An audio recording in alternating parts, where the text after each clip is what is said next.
Thank you, Mr. Speaker. Thank you, Majority Leader. Mr. Speaker, esteemed colleagues and distinguished guests, it is my honor and privilege to stand before this august body to present the progress report of the Joint Committees on Dangerous Drugs, Public Order and Safety, Public Accounts, and Human Rights, or what is now popularly known as the Quad Committee. This report is not merely an account of our work, Mr. Speaker. It is a solemn commitment to uncovering the truth, upholding justice, and crafting meaningful legislative solutions to address the scourges of illegal drug proliferation, unlawful land acquisition by foreigners, crimes linked to Philippine offshore gaming operators or POGOs, and extrajudicial killings. The formation of the Quad Committee was inevitable. The House of Representatives, under the leadership of Speaker Martin Romualdez, recognized the complexities of these issues required a united and comprehensive approach. Thus, through House Resolution number 1880, the Quad Committee was brought to life. What began as a separate investigations by individual committees soon uncovered a web of interconnections, a Pandora's box of crimes and abuses that tested the very foundations of our institutions. One of the most alarming discoveries stemmed from a routine investigation into the 3.9 billion drug bust in San Jose, Malino, Mexico, Pampanga. The probe unearthed the illicit operations of Empire 999, a company owned by foreign nationals masquerading as Filipino citizens. This led to the revelations of massive illegal land acquisitions involving hundreds of hectares of agricultural lands in direct violation of our Constitution. It further exposed suspicious ties between local government officials and foreign syndicates, pointing to corruption and systemic exploitation. Mr. Speaker, our inquiry delved deeper into the operations of these entities and uncovered an even more sinister reality: their connections to the illegal drug trade and organized crime activities facilitated by POGOs. What was initially presented as a revenue-generating industry has instead become a breeding ground for illegal activities such as human trafficking, money laundering, investment scams, cybercrimes, and even murder. Sa ating investigasyon, Mr. Speaker, ay nakita natin na ang modus operandi ng mga POGOs ay gumamit ng mga Pilipinong dummies bilang mga nominal na may-ari upang magtatag ng mga korporasyon na nagpapahintulot sa mga dayuhan na iwasan ang mga batas na naglilimita sa pagmamay-ari at operasyon sa mga industriya tulad ng gaming at real estate. Ang mga korporasyong ito ay may mga magkakaugnay na layers upang itago ang tunay na pinagmulan ng pondo at pagkakakilanlan ng mga operators na nagpapahirap sa mga otoridad na masubaybayan ang mga iligal na mga aktibidad.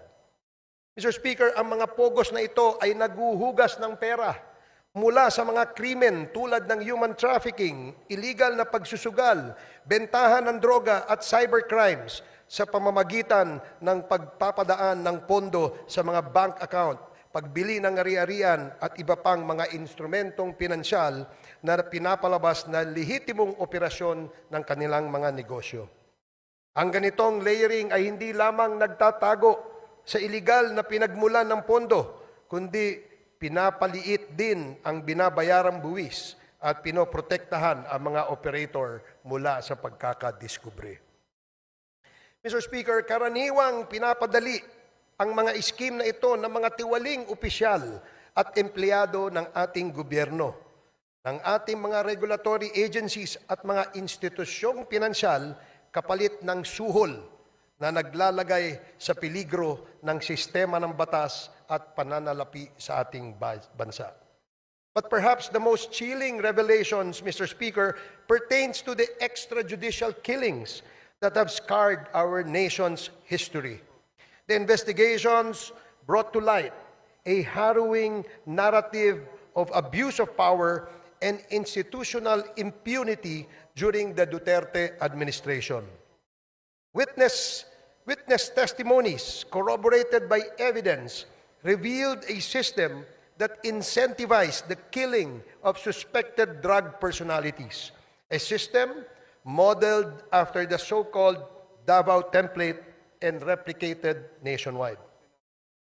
Mr. Speaker, this is not merely a report of the past wrongdoings, but a call to action. The Quad Committee has responded by filing concrete legislative measures aimed at addressing the gaps in our legal framework. Number one, House Bill number 10986, classifying and penalizing extrajudicial killings as heinous crime while providing reparations for its victims. Number two, House Bill number 10987, prohibiting all forms of offshore gaming operations in the country with severe penalties for violations. Number three, House Bill number 11043, allowing civil forfeiture of unlawfully acquired real estate properties by foreign nationals. Number four, House Bill number 11117, providing for the administrative cancellation of birth certificates fraudulently obtained by foreign nationals. In addition to these proposed bills, Mr. Speaker, our inquiries have already yielded significant actions. Number one, the Joint Committee inquiry prompted authorities to reopen investigations into the murders of Police General Wesley Barayuga, former Albuera Leyte Mayor Rolando Espinosa, and 3 Chinese nationals killed inside the Davao prison in Penal Farm. Two, the certificate of registration of or incorporation of Empire 999 Realty Corporation was revoked by the SEC. Number three, the Philippine passport of Mr. Kai Kimeng, also known as Mr. Willie Ong, and Yang Jiazheng, also known as AD Tai Yang, were canceled by the concerned government agencies. The findings of the Joint Committee led to the filing of legal cases against Go Waping, also known as Alice Leal Go, including charges of human trafficking and graft and corruption. Number five, the chairperson of the PAOK directed the Anti-Money Laundering Council to file for court-issued freeze orders or provisional asset preservation orders against assets linked to unlawful activities. These include the following corporations: Lucky South Limited Corporation, Whirlwind Corporation, Biancham Holdings and Trading Incorporated, Empire 999 Realty Corporation, Sunflare Industrial Supply Corporation, Yatay Industrial Park Incorporated, Mexico 999 Industry Realty and Development Corporation. These actions underscore the progress achieved through our investigations in addressing systemic crimes and abuses. We have also recommended, Mr. Speaker, amendments to relevant laws, including the Anti-Money Laundering Act, the Anti-Trafficking in Persons Act, the Civil Registry Law, the Anti-Dummy Law, the Bank Secrecy Law, the New Philippine Passport Act, the Comprehensive Dangerous Drugs Act, the Cybercrime Prevention Act, the Tariff and Customs Code, the Revised Corporation Code, and the Local Government Code, among others.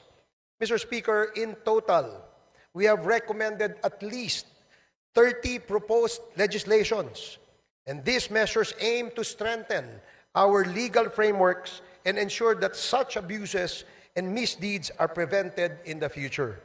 The Quadcom likewise recommends the filing of appropriate charges against the following. Number one, personalities linked to the illegal drug trade, particularly those implicated in the seizure of 360 kilograms of shabu in Mexico, Pampanga, Kai Kimeng, alias also known as Willie Ong, Yang Jiazheng, also known as AD Tai Yang, Mayor Teddy Tumang, and all the incorporators of Empire 999. Number two, perpetrators of crimes against humanity under Section 6 of Republic Act 9851 or the Philippine Act on Crimes Against International Humanitarian Law, Genocide, and Other Crimes Against Humanity. Former President Rodrigo Roa Duterte, Senator Roland Bato de la Rosa, Senator Christopher Lawrence Bongo, former PNP Chief Oscar David Albayalde, former PNP Chief Debold Sinas, Police Colonel Royina Garma, Police Colonel Edilberto Leonardo, and Hermina Muking Espino. Number 3, the co-conspirators in the murder of Chu Kintung, Li Lanyang, and Wong Mengpin, the 3 Chinese nationals killed inside the Davao Penal Prison and Penal Farm on August 13 of 2016. Former President Rodrigo Roa Duterte, Police Colonel Royina Garma, Police Colonel Edilberto Leonardo, SPO4 Arthur Narsolis, and Superintendent Gerardo Padilla. Number 4, individuals involved in the murder of General Wesley Barayuga, Police Colonel Royina Garma, Police Colonel Edilberto Leonardo, Police Lieutenant Colonel Santi Mendoza, former PNP officer Nelson Mariano, PSMS Jeremy Tox Kausapin, and 1 alias Loloy. Moreover, Mr. Speaker, further investigations should be conducted against, but not limited to, the following individuals. Number 1, personalities implicated in the illegal drug trade in relation to the revelations provided by resource persons Jimmy Guban and Mark Taguba, Representative Paulo Duterte, Councilor Nilo Abilera Jr., Mr. Paul Gutierrez, Mr. Benny Antiporda, Mr. Jojo Bacud, a certain Tita Nani, and Mr. Allen Capuyan. Number 2, personalities identified to be involved in the illegal drug trade during the course of the legislative hearings: Hong Ming Yang, also known as Michael Yang; Wei Xiong Lin, also known as Alan Lim; Charlie Tan, and Mr. Sammy Uy. Number 3, personalities involved in POGO-related illegal activities: Attorney Herminio Harry Roque Jr., Catherine Cassandra Leong, Go Waping, or also known as Alice Leal Go, Yang Jian Sin, also known as Tony Yang, and Hong Jiang Yang, the younger brother of Tony Yang and Michael Yang. Mr. Speaker, our work is far from over. The Quad Committee's progress thus far is a testament to what we can achieve when we confront corruption and criminality with courage and resolve. However, it also underscores the magnitude of the challenges we face. This is a defining moment for this Congress, Mr. Speaker. It is an opportunity to uphold the rule of law, protect our nation's sovereignty, and deliver justice to those who have been wronged. I urge my fellow legislators to give this report the attention it deserves and to support the proposed measures that will ensure these injustices are never repeated. Together, let us take the necessary steps to restore faith in our institutions and reaffirm our commitment to the Filipino people. Maraming salamat and Merry Christmas, Mr. Speaker. Thank you very much. Majority Leader.